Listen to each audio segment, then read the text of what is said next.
Like 5,000 likes to this video, we will upload more patriotic news. Thank you. Breaking Hillary Clinton investigation reopened, plea deal offered.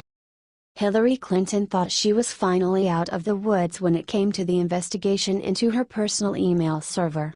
Unfortunately for her, however, she just learned that she was dead wrong.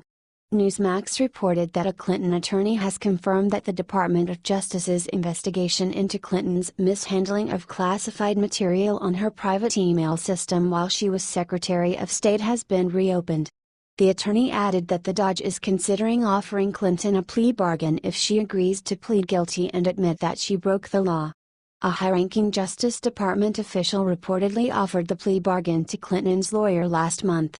The DOJ prosecutor reportedly told Clinton's lawyer that despite the fact that former FBI Director James Comey decided not to charge her last July, the DOJ has since re-examined the case and found ample evidence that would result in Clinton being prosecuted on numerous counts.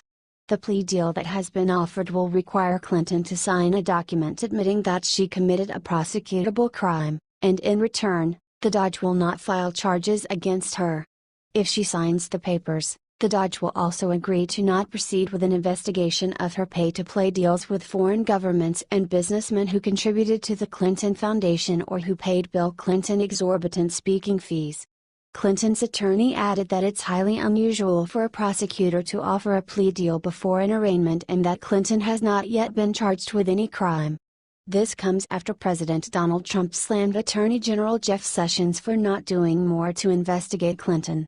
Attorney General Jeff Sessions has taken a very weak position on Hillary Clinton crimes, where emails and DNC server, and intel leakers.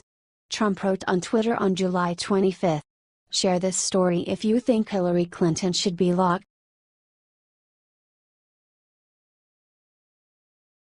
Republicans send letter to Jeff Sessions demanding he do this.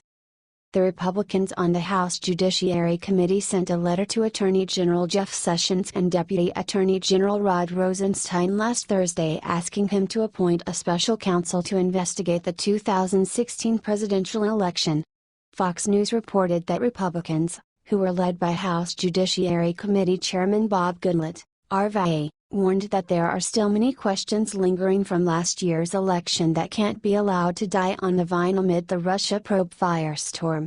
The American public has a right to know the facts, all of them, surrounding the election and its aftermath, the Republican lawmakers wrote. We urge you to appoint a second special counsel to ensure these troubling, unanswered questions are not relegated to the dustbin of history. The congressman would like an entirely separate special counsel probe from the one Robert Mueller is currently leading into possible Trump-Russia collusion. Republicans argue that questions about Hillary Clinton's conduct during the election with the Obama administration have been pushed back as everyone has simply focused on the alleged Russia collusion. Our call for a special counsel is not made lightly, the lawmakers wrote. We have no interest in engendering more bad feelings and less confidence in the process or governmental institutions by the American people. Rather, our call is made on their behalf. It is meant to determine whether the criminal prosecution of any individual is warranted based on the solemn obligation to follow the facts wherever they lead and applying the law to those facts. We're glad to see that Republicans aren't ready to let Clinton off the hook for the corrupt things she did during the 2016 election. The mainstream media may refuse to report anything negative about Clinton, but Republican lawmakers are still on a mission to make sure she'll have to answer for what she did. Share this story if you think this investigation is a great idea.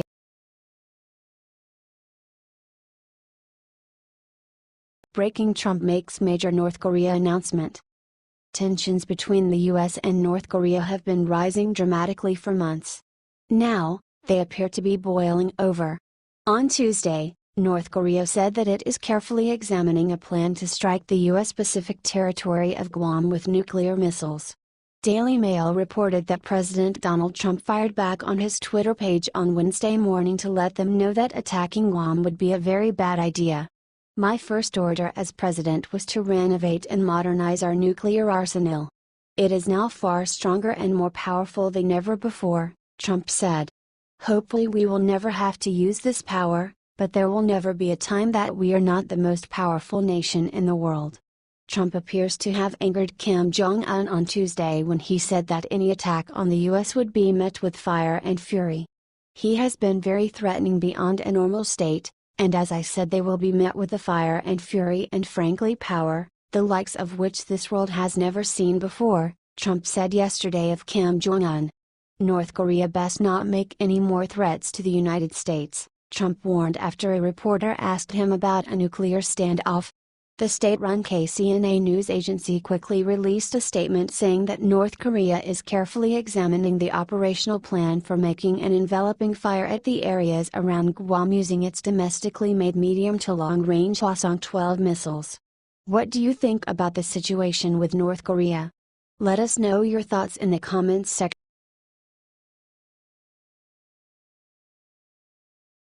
Sasha Obama caught making out with stranger at drug-fueled party. Sasha Obama caught making out with stranger at drug-fueled party. Watch, written by David Miller. 7 hours ago, various videos have surfaced this week of a clearly intoxicated Malia Obama wildly partying at Lollapalooza over the weekend.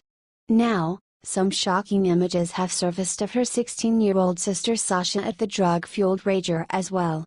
Radar Online reported that photos have leaked of Sasha making out with a stranger, who sources say is named Matt. Sources also say that Sasha and Matt met only moments before they started kissing. Although Malia is at the adult age to attend Lollapalooza, it is discouraging to see Sasha, an underage teen, unsupervised at a music festival notorious for rampant drug use.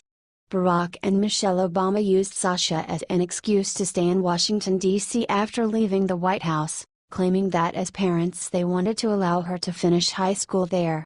However, since moving just 2 miles from the White House, Barack has been busy running an anti-Trump war room and Michelle has been off traveling the world on more vacations. Malia's weekend at Lollapalooza appears to have been downright debaucherous. The first video that leaked of her showed Malia dancing so violently and uncontrollably at a concert for the Killers that many were certain she was either drunk or on some kind of drug. Things got even worse when a video from later in that night surfaced of a passed-out Malia being escorted from the venue in a golf cart. Things had gotten so crazy that night that Malia ended up losing her iPhone. Clearly, the Obama girls are in need of some serious parental guidance. Their parents are so desperate to destroy Trump and at the same time put more money in their own pockets that they seem to have lost all motivation to properly raise their own daughter.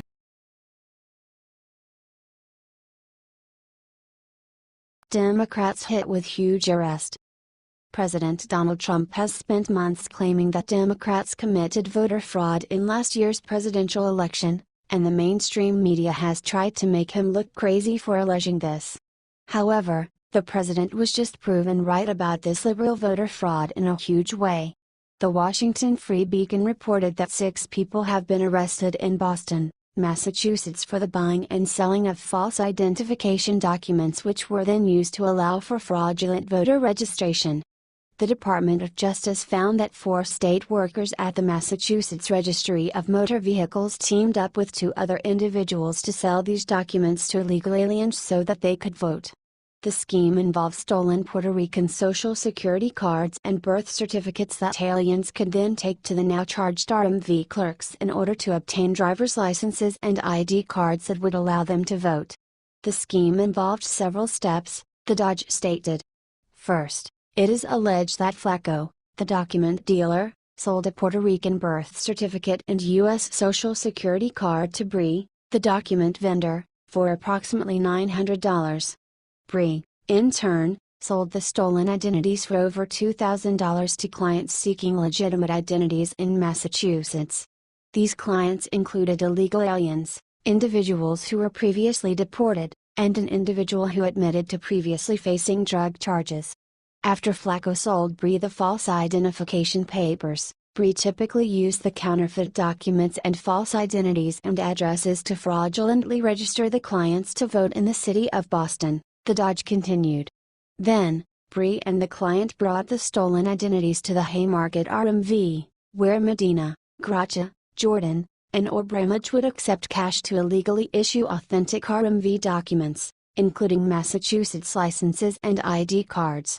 The clerks also accepted cash to use the RMV's system to run queries, including Social Security number audits, to confirm that the identities the clients were stealing actually belonged to verifiable individuals.